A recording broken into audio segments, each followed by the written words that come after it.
بسم اللہ الرحمن الرحیم اللہم صلی علی محمد وعلی آل محمد کما صلیت علی ابراہیم وعلی آل ابراہیم انکا حمید مجید اللہم بارک علی محمد وعلی آل محمد کما بارکت علی ابراہیم وعلی آل ابراہیم انکا حمید مجید۔ ناظرین، آج ہم رمضان مبارک کے اس عظیم لمحات میں، عظیم گھڑیوں میں ایک چھوٹا سا سیگمنٹ ہم نے رکھا ہے رمضان شریف کے حوالے سے۔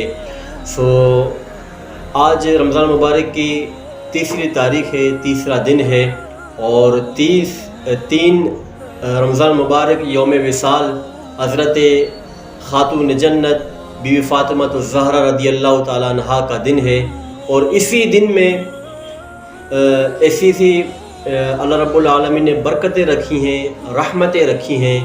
سب سے پہلے جو حضرت خاتون جنت بی فاطمہ الزہرا رضی اللہ تعالیٰ عنہا کے بارے میں، ان کی شان کے بارے میں کچھ ارشاد فرماتا ہوں کہ جیسا کہ نبی پاک علیہ السلام حضرت خاتون جنت بی فاطمہ الزہرا رضی اللہ تعالیٰ عنہا سے بے پناہ محبت فرماتے تھے، اور جب بھی نبی پاک علیہ السلام کسی سفر سے واپسی پر آتے تو سب سے پہلے خاتون جنت بی فاطمہ الزہرا رضی اللہ تعالیٰ عنہا کے پاس تشریف لاتے، اور اسی طرح حضرت فاطمہ الزہرا رضی اللہ تعالیٰ عنہا جب تشریف لاتی تو نبی پاک علیہ السلام اپنی نشستگاہ پر ان کو بٹھاتے، تو یہ محبت تھی۔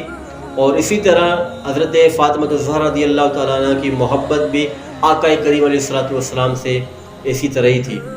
تو آج کا جو دن ہے برکت والا دن ہے، رحمت والا دن ہے، خوب ایصال ثواب کیجیے گا حضرت فاطمہ الزہرا رضی اللہ تعالیٰ عنہا کو۔ اللہ رب العالمین ان پر اللہ تعالیٰ خاص رحمتیں فرمائے، اور ان کے صدقے ہم سب کی اللہ رب العالمین مغفرت فرمائے، بخشش فرمائے۔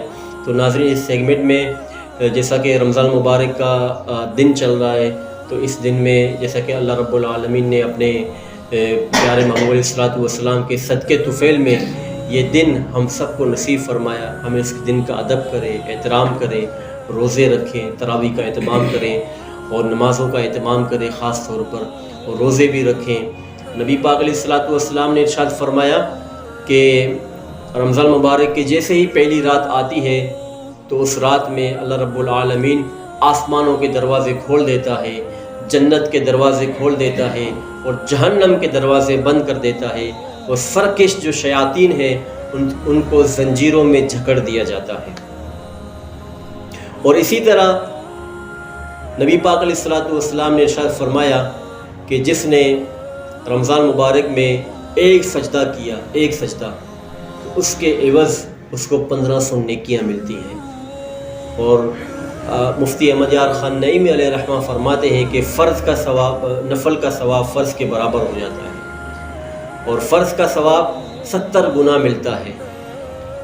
اور اس سیگمنٹ میں ہم جس طرح حاضر ہوئے ہیں، اسی طرح ہمارے اس سیگمنٹ میں ایک ہمارے مہمان بھی موجود ہیں، حضرت علامہ و مولانا زویب خاسکلی صاحب۔ چلیے ناظرین، ہم اپنے مہمان کی طرف چلتے ہیں۔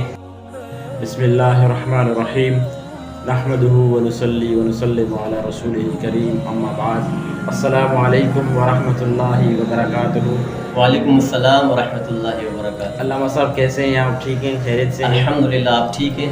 دعا الحمدللہ، اللہ کا بہت بڑا کرم ہے، رمضان المبارک کا مہینہ بہت اچھا گزر رہا ہے، اور میں آپ کا اور آپ کی تمام ٹیم کا بےحد مشکور ہوں جو آپ نے ہمیں اس پروگرام میں انوائٹ کیا۔ علامہ صاحب، کچھ سوالات ہیں جو ہم سے لوگ میسیجز کے ذریعے پوچھتے رہتے ہیں، تو کچھ سوالات ہیں جن کے جواب آپ سے ارشاد کیے جاتے ہیں۔ جی علامہ صاحب، ہمیں یہ بتائیں کہ روزے کا جو ختم ہونے کا ٹائم ہے، شریعت مطہرہ ہمیں کیا کہتی ہے؟ سحری کا جو ختم ہونے کا وقت ہے وہ اذان کے ساتھ ہوتا ہے، یا جو ٹائم کیلنڈر وغیرہ میں لکھا ہوتا ہے اس سے سحری ختم ہو جاتی ہے؟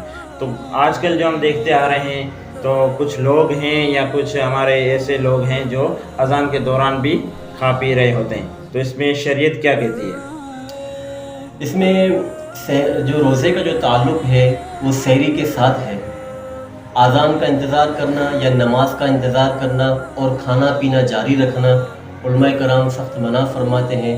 अगर किसी शख्स ने जो आज़ान का इंतज़ार करता रहा, नमाज का इंतज़ार करता रहा और खाता पीता रहा तो उससे उसका रोज़ा नहीं होगा, क्योंकि जो सहरी का जो वक्त होता है, फॉर एग्ज़ाम्पल अगर 5:10 पे सहरी का इख्तिताम है, ख़त्म है, तो अगर वो 5:12 पर आज़ान हो रही है किसी मस्जिद में, इलाके की मस्जिद में, अगर वो खा रहा है पी रहा है तो उससे उसका रोज़ा नहीं होगा, क्योंकि जो सहरी का वक्त जो दिया जाता है 5:10 फॉर एग्ज़ाम्पल अगर है तो उसी के एतबार से हम सहरी का जो है ना वो अपने खाना पीना अपने तकाज़े सारे मुकम्मल कर लेंगे।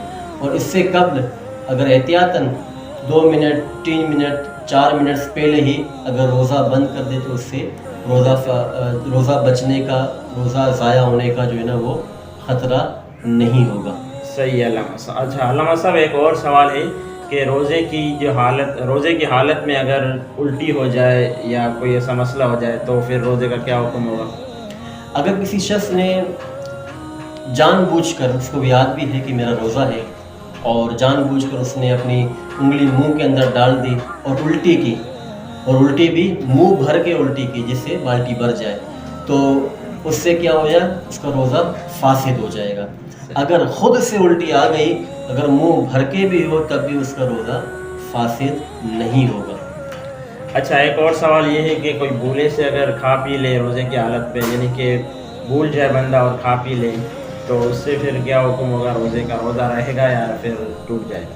नबी करीम अलैहिस्सलाम ने इरशाद फरमाया कि जिस शख्स ने रोज़े की हालत में और भूले से अगर खाया या पिया तो वो शख्स ऐसा समझे कि उसको अल्लाह ने खिलाया है, अल्लाह ने पिलाया है, उसका रोज़ा बाकी रहता है।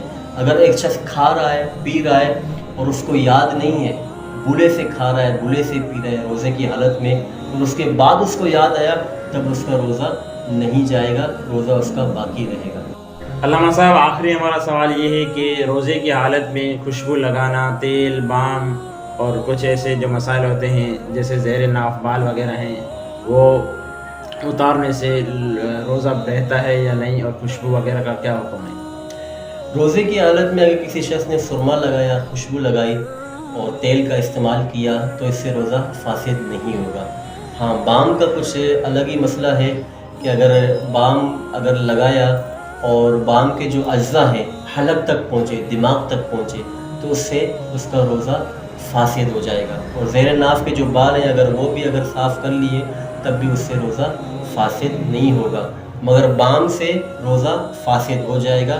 इसकी वजह यह है कि दिमाग तक उसका असर पहुँचता है, उसके अज्जा पहुँचते हैं, हलक तक पहुँचते हैं, तब उससे रोज़ा फासिद हो जाएगा। अगर नाक के ऊपर हिस्से पे लगा लिया या गले के ऊपर हिस्से में लगा लिया या माथे के ऊपर वाले हिस्से पे लगा लिया, तब उससे उसका रोज़ा फासिद नहीं होगा, जिस तरह शरीयत मुताहरा में किया गया है।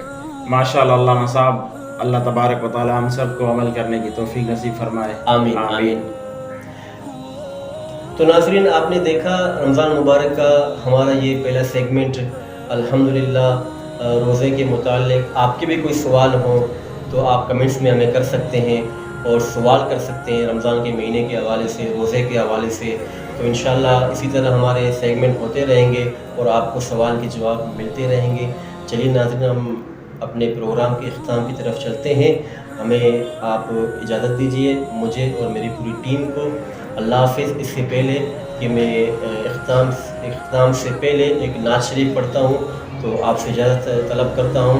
अल्लाह हाफ़िज़। अस्सलामु अलैकुम व रहमतुल्लाहि व बरकातुहू। मुझ में उनकी सना का सलीका कहाँ, वो रसूल जहाँ वो कहाँ मैं कहाँ। मुझ में उनकी सना का सलीका कहाँ, वो रसूल जहाँ वो कहाँ